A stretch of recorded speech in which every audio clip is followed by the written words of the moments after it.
Hello students, मेरा आप सभी को प्रणाम। तो जैसे कि हम पहले चर्चा कर रहे थे योग दर्शन के बारे में, हमने पिछली वीडियो में योग दर्शन के बारे में हमने चर्चा की है। तो आज हम योग दर्शन के ही बारे में चर्चा करेंगे। योग दर्शन में हमारा टॉपिक रहेगा समाधि, कि महर्षि पतंजलि जी ने समाधि के बारे में क्या अपने विचार प्रस्तुत किए हैं और समाधि के प्रकार के बारे में अपना क्या राय उन्होंने दी है, क्या उन्होंने इस पुस्तक में योग दर्शन में समाधि के बारे में क्या कहा है। ठीक है, तो आज का हमारा टॉपिक है समाधि। तो समाधि पहले हम समझ लेते हैं कि समाधि क्या है। ठीक है, कि समाधि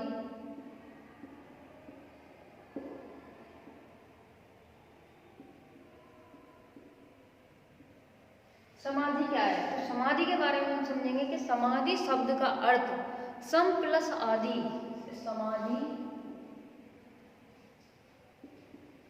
समाधि का अर्थ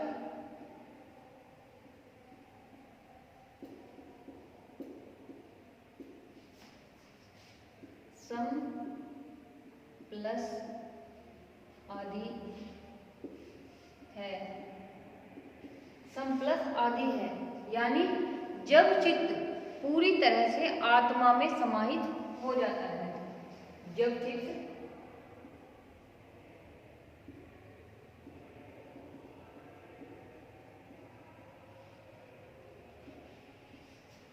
पूरी तरह से आत्मा में समाहित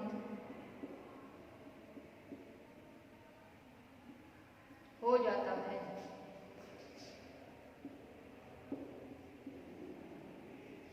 ठीक है, जब चित्त पूरी तरह से आत्मा में समाहित हो जाता है तब यह अवस्था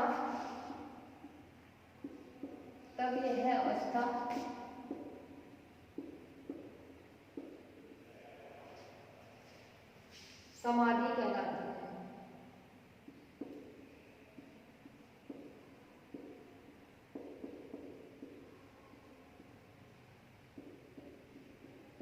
ठीक है, इसमें हम दूसरे बार कह सकते हैं कि जब केवल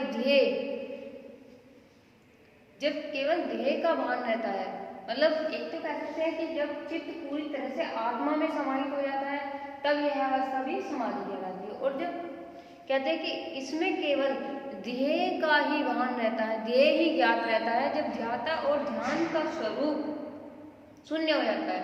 जब केवल ध्येय का ही भान रहता है, सिर्फ हमें हमारी तीन चीजें होती है ना, ध्येय, ध्यान और ध्याता।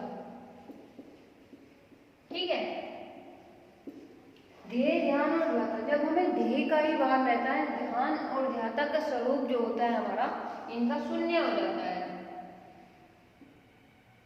जब इनका स्वरूप शून्य हो जाता है तो हमें ध्येय का ही भान रहता है, तो वो क्या कहलाती है, वो अवस्था भी जो है समाधि की अवस्था हमारी कहलाती है। ठीक है, अब आगे चलते हैं इसमें। तो यही अवस्था जो है हमारी समाधि की अवस्था। इसमें हम साधारण शब्दों में कह सकते हैं कि धारणा से ध्यान, ध्यान से समाधि की स्थिति में स्थित होना, कि धारणा से ध्यान और ध्यान से समाधि की स्थिति में स्थित होना ही समाधि कहलाता है। ठीक है, तो हम थोड़ा सा साधारण शब्दों में इसको लिख देते हैं।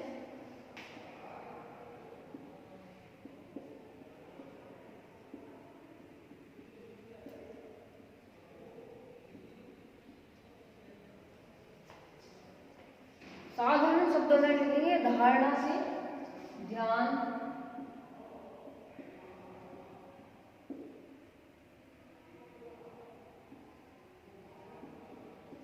और ध्यान से समाधि की स्थिति में स्थित होना ही समाधि कहलाती है।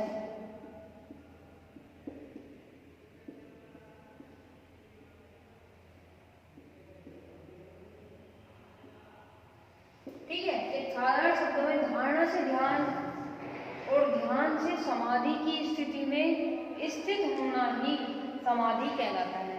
तो इन सभी अवस्थाओं को क्या है, समाधि कहते हैं। ठीक है,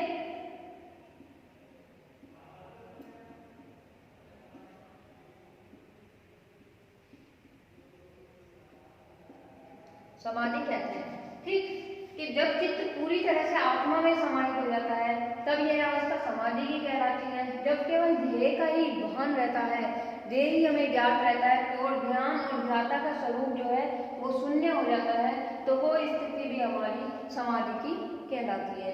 ठीक है, आगे चलते हैं। धारणा से ध्यान और ध्यान से समाधि की स्थिति में स्थित होना ही समाधि कहलाता है। तो स्थिति, ये समाधि की स्थिति हमने आपको बता दी है कि समाधि को किस किस अवस्था में हम ले सकते हैं। अब आगे चलते हैं हम समाधि के प्रकार। ये समाधि के प्रकार हमारे कौन कौन से होते हैं।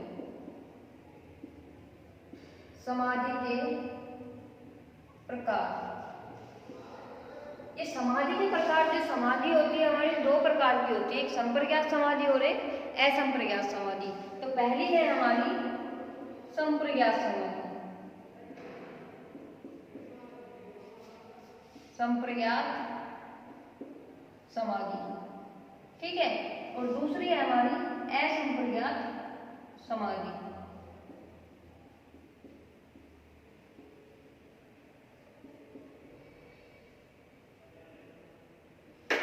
अब हम थोड़ा सा इसके बारे में जान लेते हैं कि जो हमारी संप्रज्ञात समाधि है, संप्रज्ञात समाधि के बारे में हम थोड़ा सा जानेंगे कि संप्रज्ञात समाधि किसको कहते हैं। ठीक है, तो संप्रज्ञात समाधि क्या होती है कि वैराग्य द्वारा योगी सांसारिक वस्तु जो होती है, जब व्यक्ति, जब साधक वैराग्य की स्थिति को उत्पन्न करता है तो वैराग्य के द्वारा जो है योगी जो कहलाता है वो सांसारिक वस्तु, जो भौतिक वस्तु होती है, सांसारिक वस्तुओं के विषय, सांसारिक वस्तुओं के विषयों में दोष निकालकर उनमें से अपने आप को अलग कर लेता है और चित्त या मन को उसकी इच्छा को त्याग कर देता है। मतलब कि अगर हमारा मन सांसारिक वस्तु और उसके विषय में लिप्त रहता है तो वहां से अपने आप को अलग करके, ठीक है, उसमें चित्त की जो इच्छाएं रहती है, उस भौतिक चीजों की जो इच्छाएं रहती है, तो चित्त को अपनी उस इच्छा से अलग कर लेता है, उस इच्छा को जो है त्याग कर देता है, उस इच्छा का त्याग कर देता है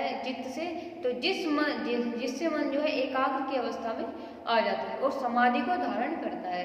तो यह जो हमारी स्थिति कहलाती है ये संप्रज्ञात समाधि की कहलाती है। हम एक बार और रिपीट कर देते हैं कि वैराग्य द्वारा योगी सांसारिक वस्तुओं, जो भौतिक चीजें होती है, के विषयों में दोष निकाल के अपने आप को उन सब चीजों से अलग कर देता है और जो इच्छाएं उसके मन में उत्पन्न होती है और उन इच्छाओं को अपने चित्त से त्याग कर देता है, तो वो एक एकाग्रता की स्थिति में आ जाता है। ठीक है, और समाधि के और उसके बाद जो है वो समाधि को धारण कर लेता है। तो वो जो समाधि को धारण करता है वो संप्रज्ञात समाधि कहलाती है हमारी। ठीक है, तो वो हमारी संप्रज्ञात समाधि कहलाती है। अब आते हैं असंप्रज्ञात समाधि पे। असंप्रज्ञात समाधि किसे कहते हैं। असंप्रज्ञात समाधि में क्या होता है, इसमें योगी को कुछ भी ज्ञात नहीं रहता है, कुछ भी किसी भी अवस्था का भान नहीं रहता है। मन जिसका ध्यान कर रहा होता है, मन जिसका ध्यान कर रहा होता है उसी में उसका मन लीन रहता है, उसी में उसका मन, मतलब कि जिस अवस्था, इसमें किसी भी चीज का, किसी भी वस्तु का कोई ज्ञान नहीं रहता है व्यक्ति को, और जिस चीज का वो ध्यान करता रहता है केवल उसी में ही वो अपने आप को लीन रहता है और इसके उसी वस्तु के अतिरिक्त उसको कोई भी और वस्तु में उसका मन नहीं लगता है। तो ये जो है आपकी संप्रज्ञात समाधि कहलाती है। मतलब कि उसको किसी भी वस्तु का ज्ञान नहीं रहता, सिर्फ जिस वस्तु का वो चिंतन कर रहा है, मनन कर रहा है, जिस वस्तु में वो अपना ध्यान एकाग्र करने की कोशिश कर रहा है, तो सिर्फ उसको वही वस्तु का ज्ञात रहता है, उसी में वो अपने आप को लीन करने का प्रयास करता रहता है और उसके अतिरिक्त उसको किसी भी दूसरी चीज में कोई भी लगाव नहीं रहता है, उसका मन नहीं रहता है। तो वही जो है असंप्रज्ञात समाधि कहलाती है हमारी। ठीक है, अब हम चलते हैं संप्रज्ञात समाधि के हमारे 4 प्रकार हमारे होते हैं। ठीक है, तो पहला है हमारा वितर्कानुगत समाधि। दूसरी है हमारी विचारानुगत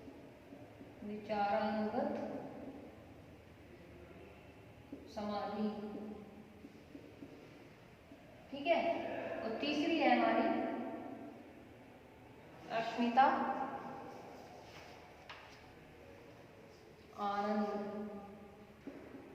आनंदानुगत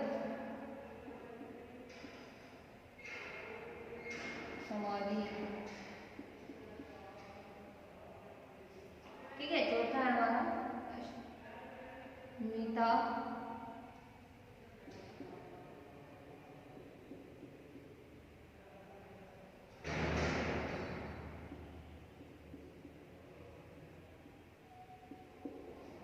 जो हमारा संप्रज्ञात समाधि होती है, संप्रज्ञात समाधि के हमारे 4 पार्ट होते हैं।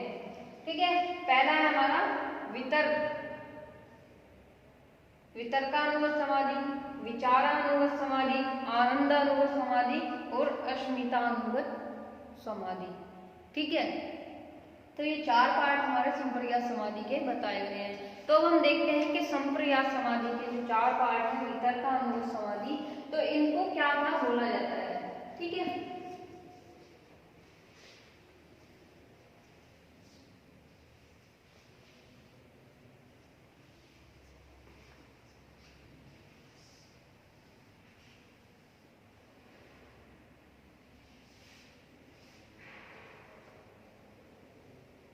तो पहली है हमारी वितर्कानुगत समाधि।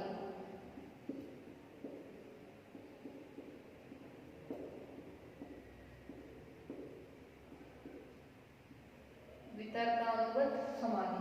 ठीक है, वितर्क में क्या होता है कि सूर्य, चंद्र, ग्रह, राम, कृष्ण आदि मूर्तियों, आदि की जो मूर्तियां होती है, मूर्तियों को किसी स्थूल वस्तु या प्राकृतिक पंचभूतों की अर्चना करते करते मन को उसी में ही लीन कर लेना।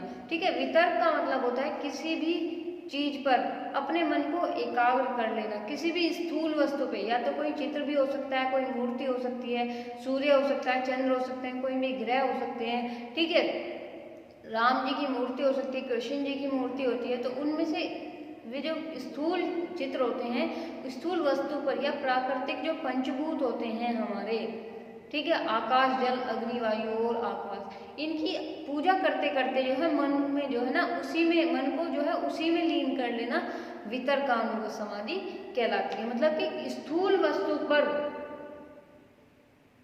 पूजा करते करते उसी में ही लीन हो जाना, कि स्थूल वस्तु पर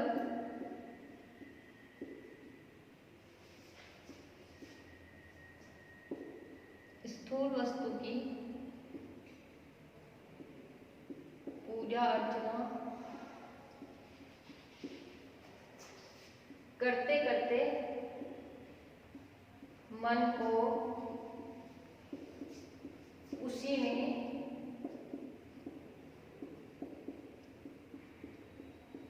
लीन कर देना वितर्कानुगत समाधि कहलाती है। वितर्कानुगत समाधि कहलाती है। ठीक है, वितर्कानुगत समाधि मतलब स्थूल वस्तु की पूजा अर्चना करते करते मन को उसी वस्तु में लीन कर लेना वितर्कानुगत समाधि कहलाती है। अब आते हैं हम दूसरे पर,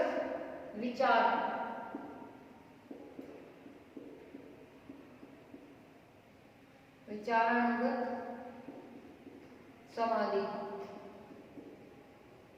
ठीक है, तो विचारानुगत समाधि में क्या आता है कि स्थूल पदार्थों पर जो हमने स्थूल, जैसे वितर्क में हमने स्थूल पदार्थों पर, स्थूल चीजों पर अपने मन को लीन किया था, तो मन को स्थूल पदार्थों पर मन को एकाग्र करने के बाद छोटे पदार्थों में, सूक्ष्म पदार्थों में, जैसे कि हमारी पंच तन्मात्राएं होती है, उन पर भावनात्मक विचारों के मध्य से जो समाधि होती है वह विचारानुगत समाधि कहलाती है। मतलब कि जब हम सूक्ष्म वस्तुओं पर अपने मन को स्थूल वस्तुओं के द्वारा स्थूल वस्तु पर ध्यान केंद्रित करने के बाद जब हम सूक्ष्म वस्तु पर अपने ध्यान को, अपने मन को उसी में लीन कर लेते हैं और उसी पर हम विचार विमर्श करते हैं, ठीक है, जो हमारी पंच तन्मात्रा है, तो शब्द, स्पर्श, रूप, रस, गंध, तो हम इन सब चीज़ों का विचार करते हुए उसी में अपने मन को लीन कर लेते हैं, तो वो हमारी विचारानुगत समाधि कहलाती है। तो हम इसमें लिख सकते हैं कि सूक्ष्म पदार्थों पर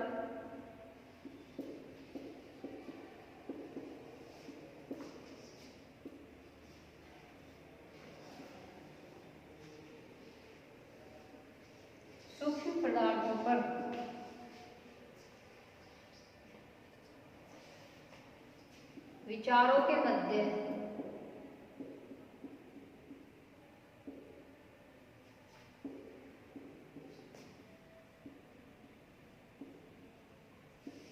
की गई समाधि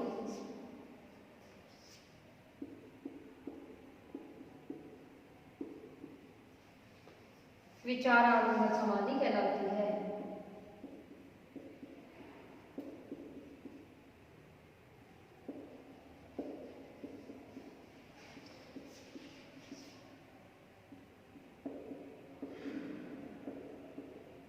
ठीक है, तो ये विचारानुगत समाधि हमारी कहलाती है कि सूक्ष्म विचार, स्थूल वस्तुओं पर मन को एकाग्र करने के बाद सूक्ष्म पदार्थों पर विचारों के मध्य की गई समाधि विचारानुगत समाधि कहलाती है। ठीक है, अब हम तीसरी पे चलते हैं कि आनंदानुगत समाधि।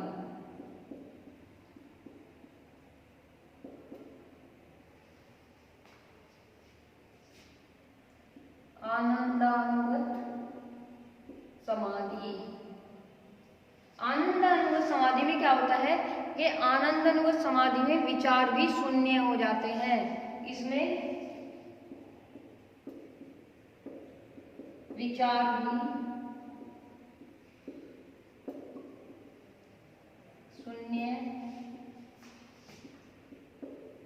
हो जाते हैं, केवल आनंद का ही अनुभव रह जाता है, केवल आनंद का ही अनुभव रह जाता है। ठीक है, तो आनंद में क्या होता है कि इसमें हमारे विचारों के द्वारा जो हम समाधि करते हैं, तो इसमें क्या है, आनंद में आकर के हमारे विचार भी शून्य हो जाते हैं और केवल आनंद का ही अनुभव हमारा रह जाता है। अब आगे चलते हैं हम अस्मिता अनुगत समाधि।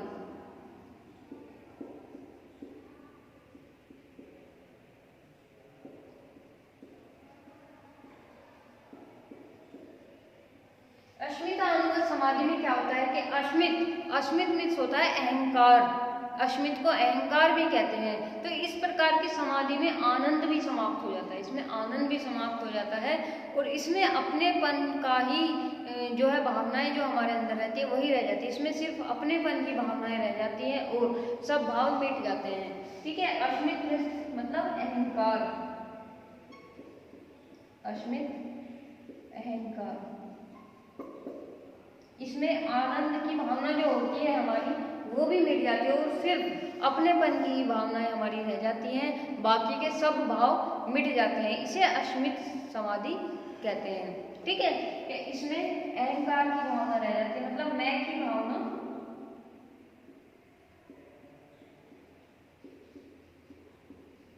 मैं की भावना रहती है, बाकी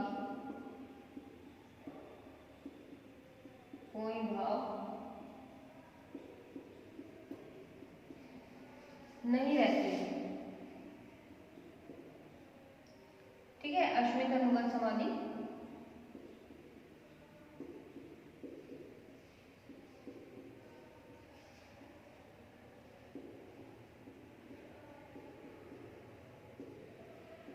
कहलाती है।